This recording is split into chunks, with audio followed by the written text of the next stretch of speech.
श्री स्वामी समर्थ. जय जय स्वामी समर्थ. शारदीय नवरात्र हा हिंदू धर्मातील देवीशी संबंधित व्रत आहे. शारदीय नवरात्रीत आश्विन शुद्ध प्रतिपदा ते आश्विन शुद्ध नवमीपर्यंत 9 देवींची पूजा केली जाते.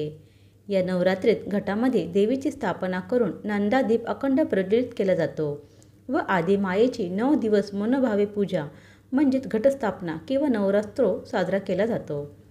या व्रतात 9 दिवस सप्तशतीचा पाठ देखील करतात. घटावर रोज 1 किंवा चढत्या क्रमाने माळा बांधतात. काही ठिकाणी होम हवन केले जाते.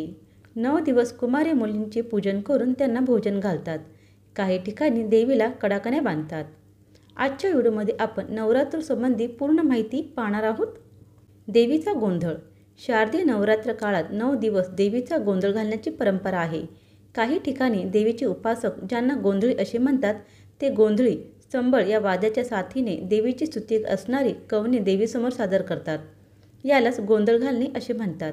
असे मानले जाते की भगवान परशुराम यांनी बेटासूर नावाच्या राक्षसाचा वध केला आणि त्याचे डोके धडापासून वेगळे केले.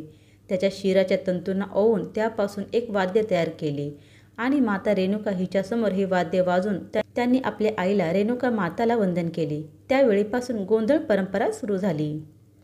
जोगवा. जोगवा मागणे हा एक प्रकारचा देवीची उपासना करण्याचा प्रकार आहे. काही कुटुंबात कुलधर्म म्हणूनही जोगवा मागितला जातो, तर काही जण नवस फेडताना सुद्धा जोगवा मागतात. जोगवा म्हणजे काय? मंगळवारी, शुक्रवारी, पौर्णिमेला किंवा नवरात्रात जोगवा मागितला जातो. परडीमध्ये देवी ठेवून किमान 5 घरी जाऊन मूठभर तांदूळ किंवा पीठ मागणे याला जोगवा मागणे असे म्हणतात. हे उपासक गळ्यात कवड्यांची माळ घालतात. अहंकाराचे विसर्जन करावे असा यामागचा हेतू असतो. नवरात्रीच्या 5व्या दिवसाला ललिता पंचमी, 8व्या दिवसाला महाअष्टमी म्हणजे दुर्गाष्टमी आणि 9व्या दिवसाला महानवमी म्हणतात. ललिता पंचमी. आश्विन शुद्ध पंचमीच्या दिवशी हे व्रत करतात. हे काम्य व्रत असून स्त्री पुरुषांना हे करता येते. ललिता देवी ही या व्रताची देवता आहे. या व्रतात एखाद्या करंडकाचे झाकण देवीचे प्रतीक म्हणून पूजेला घेतात. महाअष्टमी. महालक्ष्मी व्रत आश्विन शुद्ध अष्टमीला करतात. चंदनाने लक्ष्मीची प्रतिमा काढतात व तिच्या शेजारी 16 दोरे एकत्र केलेला आणि 16 गाठी मारलेला दोरका ठेवतात व महालक्ष्मीची षोडोपचारे पूजा करतात. देवीला 16 प्रकारची फुले व पत्रे वाहतात. तसेच 16 घारग्यांचा नैवेद्य दाखवतात. पिठाचे 16 दिवे करून आरती करतात. मग दोरकाची पूजा करून तो डाव्या मनगटात बांधतात.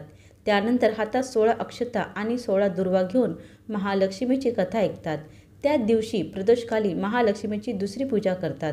काही ठिकाणी अष्टमीला तांदूळाच्या पिठाचा मुखवटा असलेली देवीची उभी मूर्ती करून तिची पूजा करतात. त्यासाठी तांदूळाच्या पिठाची उकड करून महालक्ष्मीचा मुखवटा तयार करतात. तो काजळ आणि कुंकुमाने रेखाटतात. हे काम कडक सोवळ्याने करतात. मग तो मुखवटा सजवलेल्या मंडपीखाली एका भांड्याच्या उतरंडीवर घट्ट बसवतात. काही ठिकाणी नवीन नवरी विवाहानंतर 5 वर्ष अष्टमीला खडे व दोरकांचे पूजन करतात. संध्याकाळी देवीपुढे ते अर्पण करून ओटी भरतात. उतरंडीवर भरजरी साडी नेसवतात. मग कापडाच्या पिशव्यांचे तयार केलेले हात देवीला जोडतात. त्यानंतर देवीची पूजा करतात. आरती झाल्यावर रात्री घागरी फुंकणे हा विशेष कार्यक्रम असतो. यावेळेस घागर उद्याच्या धुपाने भरून घेतात आणि ती घागर 5 वेळा फुंकतात. यामुळे श्वसन मार्ग शुद्ध होतो असे मानले जाते. महानवमी. आश्विन शुद्ध नवमीला दुर्गानवमी किंवा महानवमी म्हणतात. दुर्गा देवी या व्रताची देवता आहे. शक्ती आणि संपत्ती यांच्या प्राप्तीसाठी हे व्रत करतात.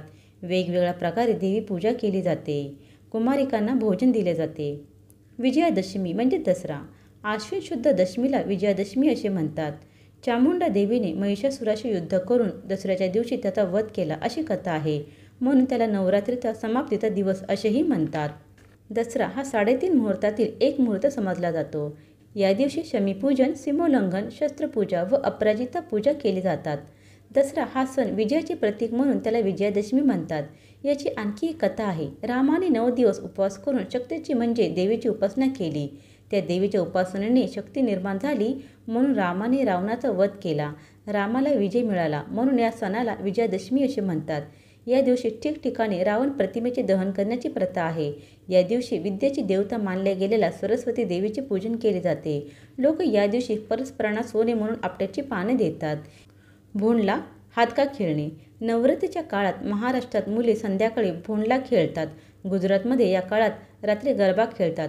भोंडला हा पश्चिम महाराष्ट्रात व कोकणात प्रचलित असलेला स्त्रियांच्या सामुदायिक खेळाचा प्रकार आहे. नवरात्रीमध्ये घटस्थापनेपासून ते दसऱ्याच्या दिवसापर्यंत भोंडला खेळतात. नवरात्रीच्या 9 दिवसात हस्त नक्षत्रांचे प्रतीक असलेल्या हत्तीची प्रतिमा काढून मधोमध ठेवली जाते आणि तिच्या भोवती मुली फेर धरतात. मुलीची भोंडले खेळणे खूप कमी झाले आहे. त्याची जागा आता गरब्याने घेतलेली आहे. तुम्हाला ही माहिती कशी वाटली कमेंटमध्ये नक्की सांगा. श्री स्वामी समर्थ. जय जय स्वामी समर्थ.